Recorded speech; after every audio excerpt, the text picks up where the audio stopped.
All right, everybody, welcome back to another episode of Colton Posey Fishing. So today we're going to be specifically talking about fall. So we're fully in the fall transition. This is a perfect time to be out on the water. I know it's cold, I know it's deer season, but all the people who love fishing like myself, you're still going to be on the water. So what I'm going to do, I'm going to give you a breakdown of what I use this time of year, where I go and stuff, to hopefully help you catch more fish. Stay tuned. This is something you don't want to miss.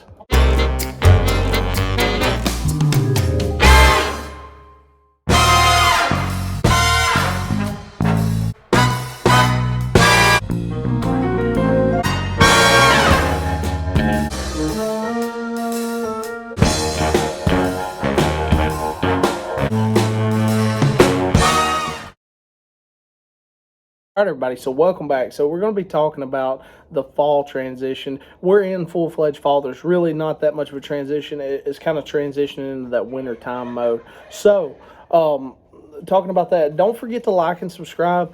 Hit that notification bell. That way every time I post something, you're up to date on what's going on. So on this channel, I'm just trying to help everybody catch a fish, if that makes sense.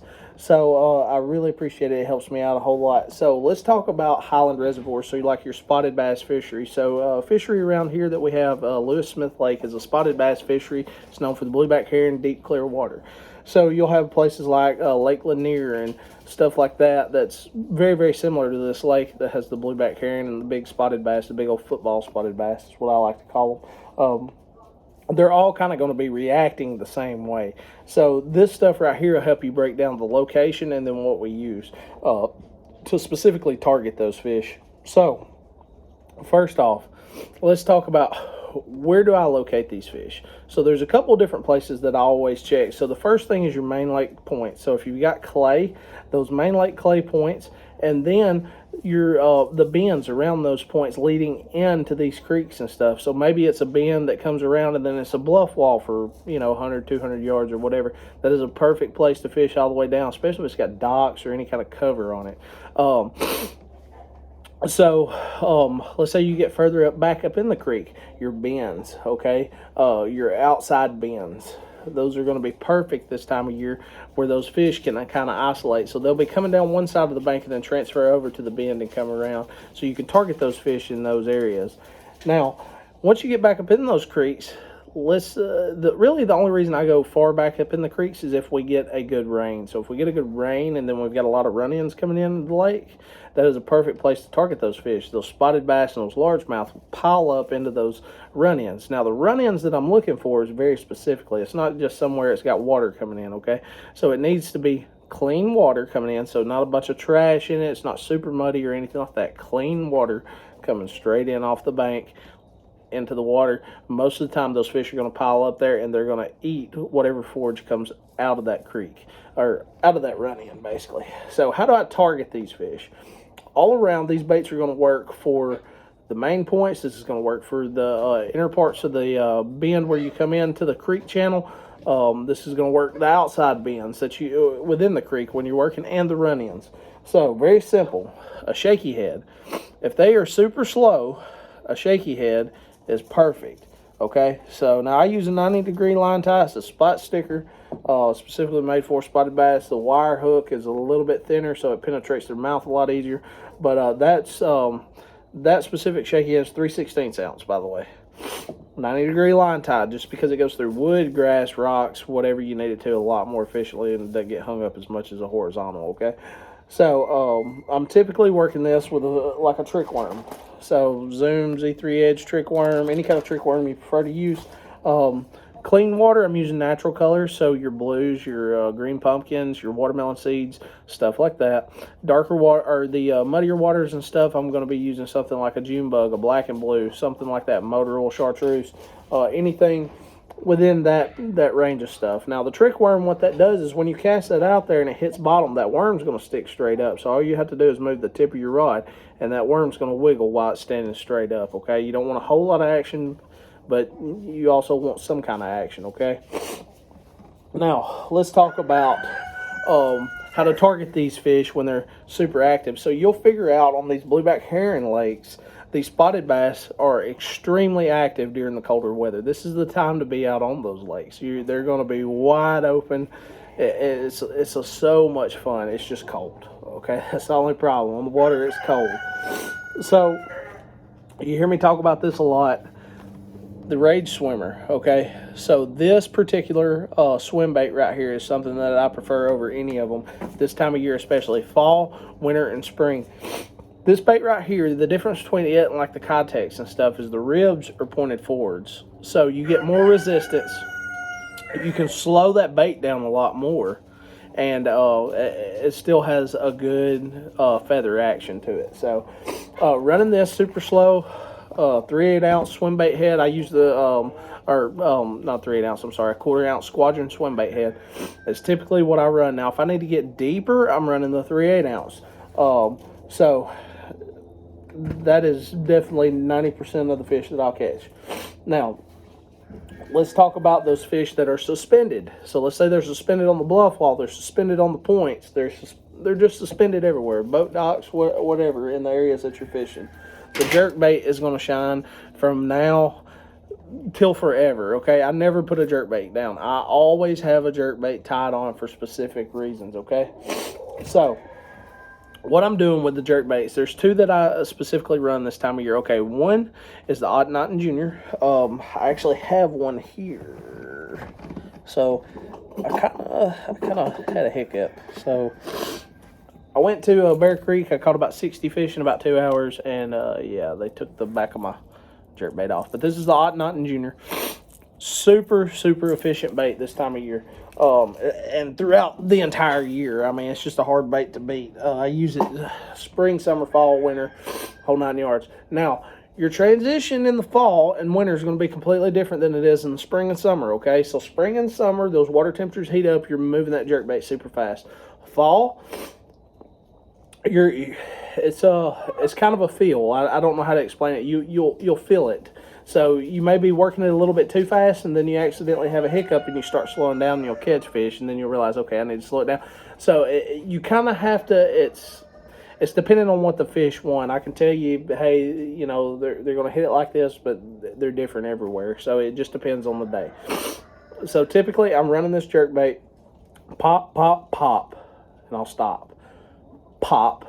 Now, typically, the fish are going to hit after you stop and you go to pop again. They'll swim up to it, they'll look at it, and sit there and stare at it. And when you pop it, then they'll grab it, okay? So that's typically where your bite's going to be coming from. Now, the other jerkbait that I like to use is the KVD Sexy Shad. Or not Sexy Shad, jerkbait. So the KVD jerkbait, I really like it. Several different colors. It just depends on what you're targeting.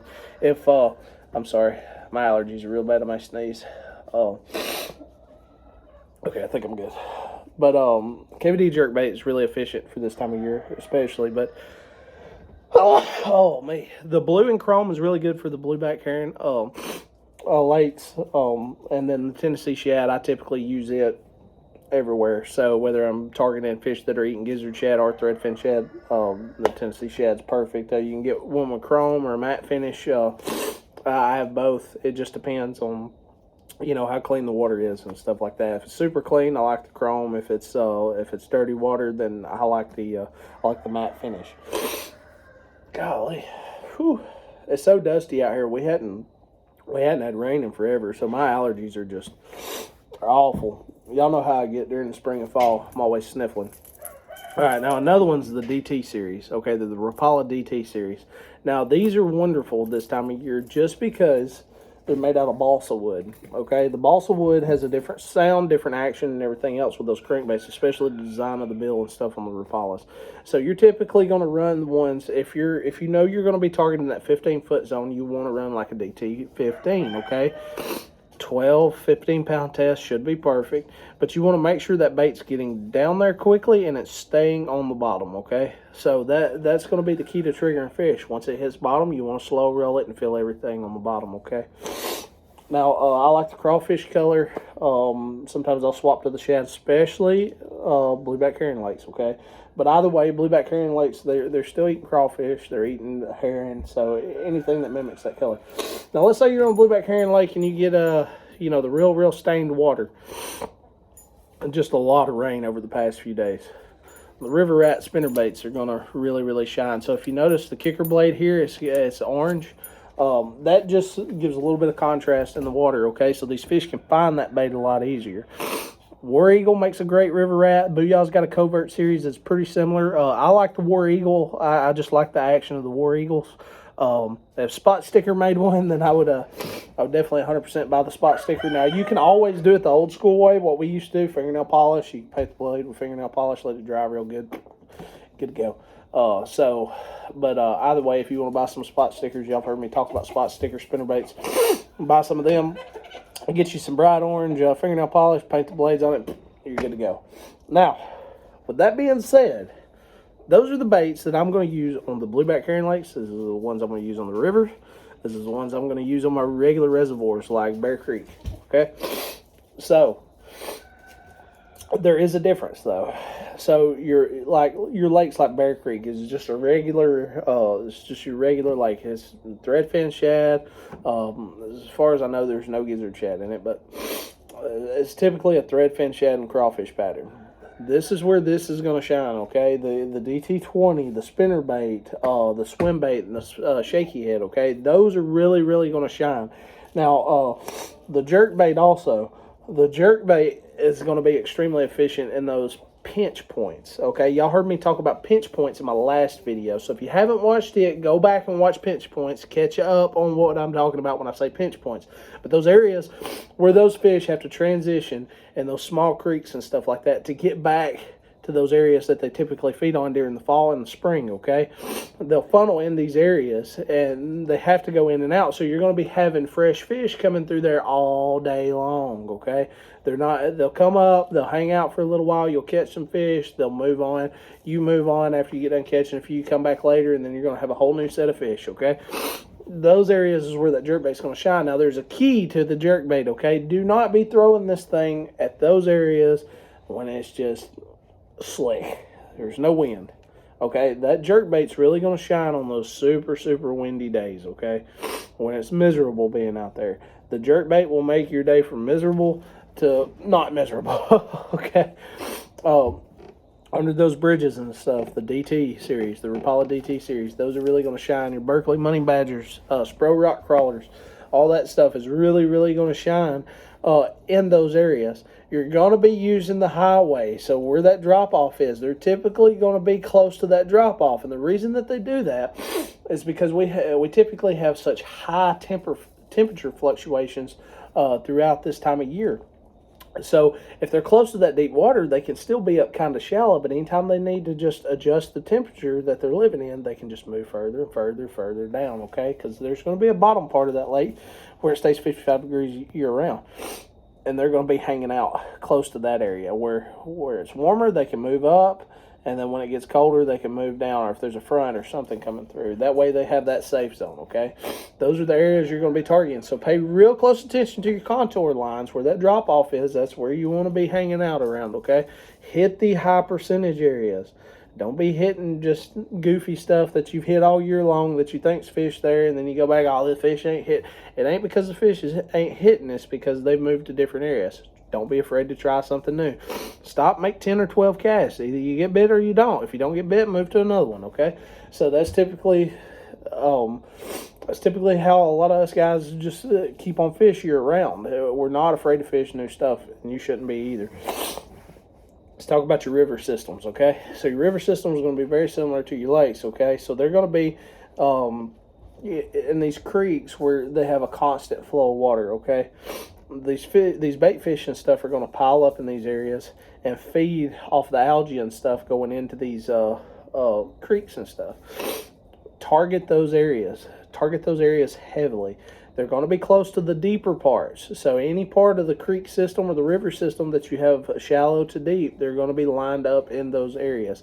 They'll school up really hard this time of year, so they're going to be tight together. They're all competing for food and trying to stock up on and getting ready for the winter. So work as slow as you can. Speed up a little bit if you have to. Just play around with your baits. But these baits right here, I guarantee you they're going to catch fish in your fall and winter and spring transitions. Whether you're there yet or not, or you're close or whatever, those baits are going to efficiently help you catch fish. Now, it's going to be up to you to find them. Those locations that I talked about, again, always check your main lake points. always check going into these creeks that has like a big creek in the back of it that's going to flow in or run-ins. While you're moving into the creek, any kind of or any kind of cover that's close to deep water, those are going to be high percentage areas. It may only be one spot. It may be one dock on that entire bank where it's real deep. Hit that dock, and then if you don't get bit, just keep moving. And then your run-ins with clean water. Make sure it's clean water. If it's not clean water and it's just trashed up, nasty, foamy, just move on to another, try to find another run-in. So if you want to find those areas real efficiently without even having to go and waste a whole bunch of Joe Biden gas, go and get Google Earth and Navionics on your cell phone, laptop, whatever, and you can basically change the time and stuff and see where all these run-ins and stuff. You go out to your boat, plug it up, make your waypoints, and then you have everything mapped out. All you got to do is drive, hit it, go.